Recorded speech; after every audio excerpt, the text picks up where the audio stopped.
Hello friends. आज मैंने सोचा कि क्यों ना मैं एक इजी तरीका लेकर आऊँ जिससे कोई पढ़ा लिखा भी नहीं हो तो उसे इंची टेप से नहीं करना आता है तो वो किसी के नाप के ब्लाउज़ से भी ब्लाउज कटिंग कर सकती है।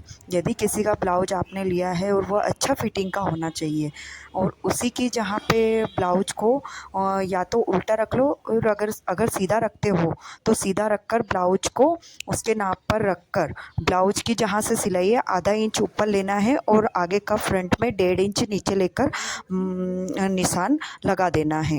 उसके बाद साइड से मार्जिन की जगह भी 2 इंच पर निशान लगा देना है जिससे कि आपको ब्लाउज़ सिलने में भी दिक्कत नहीं आएगी। बस इतना ध्यान रखना है कि आगे के फ्रंट में 1.5 इंच और पीछे के भाग में 2 इंच लेना है। तो मैंने क्या करा है कि मैंने जहाँ पर ब्लाउज का आगे का हुक लगाकर ब्लाउज को रख कर उसमें मैंने साइड से 1.5 इंच और नीचे से सॉरी साइड से 2 इंच और नीचे से 1.5 इंच की मार्जिन लगाकर निशान लगा दिए हैं। बस पीछे के पल्ले पर आधा इंच ज़्यादा लेना है क्योंकि पीछे के जो शोल्डर में अस्तीन जोड़ने में खिंचाव नहीं आए और फिर गले की गोलाई दे देना है।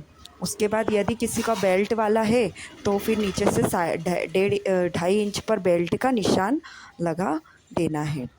उसके बाद ब्लाउज को फिर हुक खोलकर उसको सही से व्यवस्थित जमा रख लेना है। यदि ब्लाउज में यदि सल आते हो तो उसमें प्रेस कर कर ही, क्योंकि अगर सल आएगा तो ब्लाउज के कटिंग करने में दिक्कत आएगी। यदि ब्लाउज में अगर सल नहीं आते तो ब्लाउज में कटिंग करने में दिक्कत नहीं आती है। अपन पीछे का हुक खोल लो और पीछे के भाग को व्यवस्थित रख दो। हाँ, और फिर रखने के बाद पीछे के भाग में 1 इंच की ही मार्जिन दी जाती है लंबाई में। उसको व्यवस्थित रखकर और फिर जो बगल का निशान है उससे आधा इंच आगे लेकर चौक से निशान लगा दो। चौक से निशान लगाकर गले का निशान लगा दो। आप अगर इस तरीके से ब्लाउज की कटिंग करेंगे तो ये बहुत ही इजी और सरल तरीका है। कितने लोगों को जैसे ब्लाउज को कटिंग करने में बहुत दिक्कत आती है, फरमे से कटिंग करना नहीं आती है, तो वो यह तरीका अपना सकता है। यह तरीका सबसे बेस्ट तरीका है। मैं तो फरमे से भी कटिंग कर लेती हूँ और ब्लाउज रख कर भी कटिंग कर लेती हूँ यदि कोई मुझे बोलता है तो कि मुझे ऐसा ही ब्लाउज़ चाहिए तो अब मैं आस्तीन की कटिंग करूँगी। आस्तीन की कटिंग करने में मुझे थोड़ा सा कपड़ा कम पड़ गया है तो मैं उसमें जॉइंट लगाऊंगी। पीछे के भाग में आप जॉइंट लगाकर और आस्तीन हमेशा कटिंग करने के लिए चेस्ट का चौथा भाग लेते हैं। यहाँ मैं 36 इंच के ब्लाउज की कटिंग की है तो मैंने इसमें 9 इंच का चौड़ाई में लिया है आस्तीन कटिंग में।